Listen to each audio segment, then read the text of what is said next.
In this video, I'm going to show you how you can see your Google Maps timeline. So what you want to do is go to your profile icon in the top right hand corner after you've already opened the Google Maps app. You should already be logged in, so click on your profile icon. Then once you're here, you can then go to your timeline. Go ahead and click on that. It'll be the third button down. Then it will load up your timeline. Now if you've got any places in your visit history and timeline is enabled, you'll be able to click on a specific date here and see your timeline.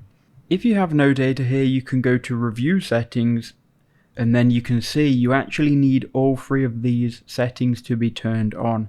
So my device location is already on, but my timeline needs to be set to on, and my location needs to be set to always.